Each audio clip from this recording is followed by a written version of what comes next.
जोर से बोला करो। हाँ, कभी समय मिले तो जाइए वृंदावन घूम करके आओ। 84 कोष की परिक्रमा अगर है तो सिर्फ वृंदावन में है। इतने बड़े तीर्थ में चले जाना, परंतु ब्रज जैसे परिक्रमा कहीं नहीं है संसार में। न केदारनाथ में, न हरिद्वार में, न ऋषिकेश में, न चित्रकूट में, न इलाहाबाद में, न प्रयागराज में, न काशी में, न उज्जैन में, न महाकालेश्वर, कहीं नहीं। सबसे बड़ी अगर परिक्रमा हमारे भारत देश के अंदर है तीर्थों में तो ब्रज मंडल 84 कोष की परिक्रमा है, जिसकी परिक्रमा 1.25 महीने 1.5-2 महीने में पूर्ण होती है। जाइए कभी मौका मिले, पति को ले जाओ, आप भी ले जाओ, 10-20 किलो में आटा ले जाओ। हाँ, बढ़िया, जहां मौका मिले वहीं बनाना, वहीं खाना, लगाते रहो, परिक्रमा लगा लो जिंदगी का। हाँ, प्रेम से बोलो गोविंद भगवान की। 84,000 लाख योनियों के बाद हमें ये स्त्री पुरुष का जन्म मिला है। कुत्ता, बिल्ली, बंदर, भालू, मृग, हिरन, तोता, चिड़िया, गिलहरी को आटा वाटा खिलाया करो। गिलहरी को खिलाने से जानते क्या होता है? गिलहरियों को खिलाने से विकास होता है, परिवार में क्या होता है? शांति होती है। गिलहरी जानते ना, गिलहरी, सावन का महीना चल रहा है, सावन में गिलहरी की सेवा करना चाहिए। और गिलहरी को आटा खिलाने से, गिलहरी को दाना खिलाने से, गिलहरी को रोटी खिलाने से तुम्हारे परिवार का दर्द, पीड़ा, कष्ट सब मिट जाएगा। गिलहरी जानते ना आप लोग? हाँ, खिलाया करो कभी मौका मिले। गिलहरी बहुत सीधा एक पशु है, जानवर है, पंछी है। ऐसे तो प्रेम से बोलो वृंदावन बिहारी लाल की। गिलहरी ने क्या किया था? जब भगवान राम लंका जा रहे थे तो श्वेत पुल का निर्माण हो रहा था, तो नल नील जब पुल को बना। अच्छा ये बताइए, श्वेत पुल जो बना है हमारे भारत से लंका के लिए, वो कितने दिन में बन गया? उस श्वेत पुल का निर्माण कितने दिन में हुआ? 7 दिन में बन करके वो श्वेत पुल तैयार हो गया था। 7 दिन बना, रविवार, सोमवार, मंगलवार, बुधवार, गुरुवार, और गुरुवार, शुक्रवार, शनिवार, अब बस राधे राधे। 7 दिन में उसे कंप्लीट कर दिया गया था। और इस पार से उस पार लोग आने जाने लगे थे। उसी समय नल नील वहां पत्थर डाल रहे थे, उठा के पत्थरों में क्या लिखते थे? राम लिखते थे, और राम लिख के पत्थर डाल रहे थे। तो राम भगवान ने एक बार सोचा, राम ने कहा कि मेरे नाम में इतनी शक्ति है कि मेरा नाम लिख करके लोग पत्थर डाल देते हैं तो समुद्र में तैरने लगता है। राम ने सोचा कि वाह, मेरे नाम में इतनी शक्ति। तो राम ने क्या किया? राम ने सोचा कि मैं अगर उठा करके पत्थर डाल दूं तो क्या पता मैं स्वयं एक बार पत्थर उठा करके डाल दूं तो क्या पता एक बार में ही पुल बन जाए। तो राम ने उठाया पत्थर और चारों तरफ देखा, कोई नहीं दिखाई दिया। तो राम ने सोचा मुझे कोई नहीं देख रहा, तो राम ने उठा करके पत्थर जैसे समुद्र में फेंका तो पत्थर डूब गया। अब वो जब पत्थर डूब गया तो राम ने चारों तरफ देखा तो हनुमान जी राम को देख लिया। हनुमान जी ने राम को देख लिया तो हनुमान जी ने कहा, वाह, अरे प्रभु, गुरु, अरे गुरुदेव क्या कर रहे हो? तुम्हारा डाला हुआ पत्थर डूब गया। राम ने कहा, चुप रहे, अब न किसी से बताना। हाँ, हनुमान जी को धीरे से बुलाया और हनुमान जी धीरे से पहुंच गए, राम को प्रणाम किया। और हनुमान जी से राम ने पूछा, ये मेरा नाम लिख के पत्थर डाल देते हैं, वो तैरने लगता है, और मैं स्वयं राम हूँ, और मैंने उठा करके पत्थर समुद्र में फेंका, वो डूब गया। अगर कोई देखेगा, कोई सुनेगा, कोई समझेगा तो क्या कहेगा? हनुमान ने एक जवाब दिया राम को, प्रभु राम, आप गलत तो नहीं मानोगे? बोले नहीं। हनुमान ने कहा, प्रभु राम, तुम्हें अपने आप में घमंड आ गया, अपने आप के शक्तिशाली में घमंड आ गया। आपने ये नहीं सोचा कि मेरे नाम में शक्ति है, मेरे राम के नाम में शक्ति है, मुझ में शक्ति नहीं है। और राम, मैं एक पत्थर लाता हूँ। हनुमान एक पत्थर लाए और राम को दिया, और हनुमान ने कहा, इसमें राम लिखो, इसमें राम लिखो। तो राम स्वयं, दशरथ का पुत्र राम स्वयं जब पत्थर में राम लिख दिया और फिर समुद्र में छोड़ दिया तो पत्थर तैरने लगा। वाह, इसका मतलब कि राम में शक्ति नहीं थी, राम के शरीर में शक्ति नहीं थी, राम के नाम पे शक्ति थी। बोलो श्री रामचंद्र भगवान की। देखिवान रोटी से नाम वहीं पे गिलहरी थी मेरे मन में। आज गिलहरी ने क्या किया? बानर जब पत्थर फेंक रहे थे तो गिलहरी भी पत्थर पर नहीं उठा पाई, गिलहरी पत्थर नहीं उठा सकती, तो गिलहरी लेता अपनी पूंछ में पानी में भिगो के लाती थी, रेता लगाती थी और समुद्र में तैर के जाती थी। पुल के पत्थरों के बीच में रेता छोड़ के आती थी।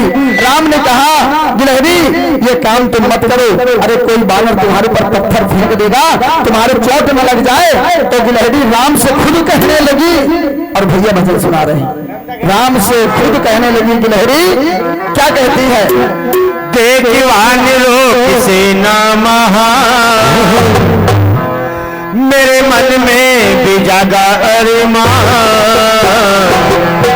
मैं तो पत्थर उठा नहीं भाई, मैं बालू ले आई, तो पत्थर उठा नहीं भाई, मैं बालू ले आई। देखवान रोग से ना महा,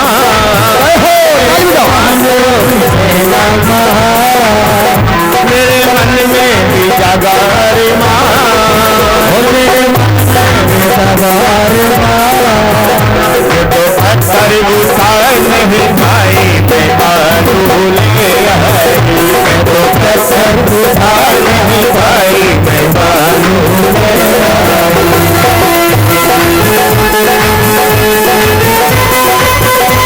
ताली बजाओ, जय हो महाराज। राधे राधे।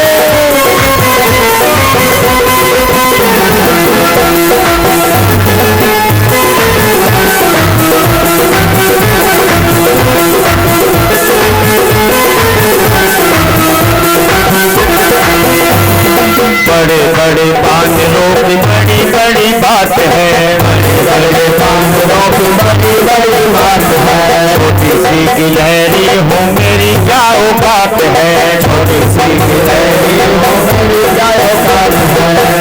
तुम्हें पूछूं मैं सुबह और शाम, तुम्हें पूछूं मैं सुबह और शाम, मेरे दिल में भी जगा अरमान, मेरे दिल में भी जगा अरमान, मैं तो पत्थर उठा नहीं पाई, मैं बालू ले आई, मैं तो पत्थर उठा नहीं पाई, मैं बालू ले आई।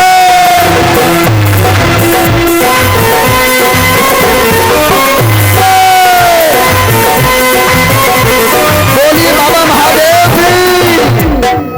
एक बार सभी लोग खड़े हो जाओ, सभी लोग खड़े हो जाओ और दो दो चार चार परिक्रमा लगाओ। अरे गिलहरी के जैसे आप भी सेवा कर दो, गिलहरी से तो आप ठीक ठाक हो ना? हाँ, उठाइए हाथ, अब बजाइए ताली, बजाइए ताली, बजाओ परिक्रमा। पत्थर उठा नहीं पाई, मैं बालू ले आई, मैं तो पत्थर उठा नहीं पाई,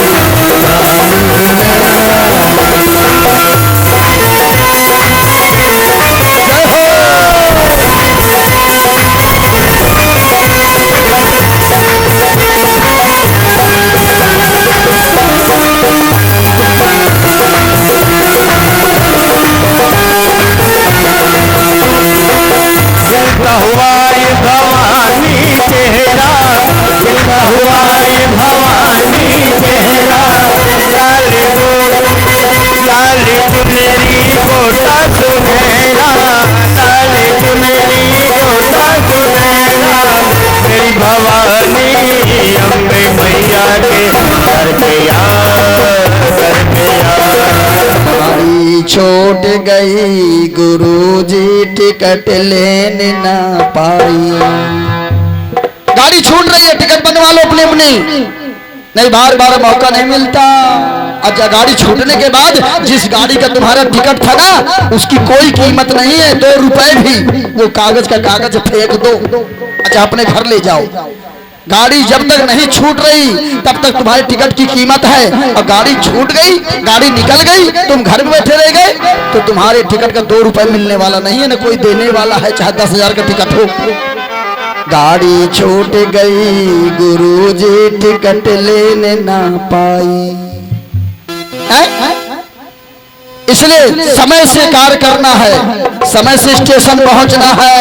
हाँ, समय से वहां 5 मिनट 10 मिनट पहले पहुंच जाना है, इसलिए समय का जरूर ध्यान दिया करो, नहीं तो तुम जानो तुम्हारा काम जाने। गाड़ी छूट गई गुरुजी टिकट लेने ना पाई, गाड़ी छूट गई गुरुजी टिकट लेने ना पाई। ताली बजाओ, गाड़ी छूट रही है, आओगे तो भी कथा होगी, ना आओगे तो भी कथा होगी। आ जाओगे तो ठीक है, कुछ न कुछ मिलेगा।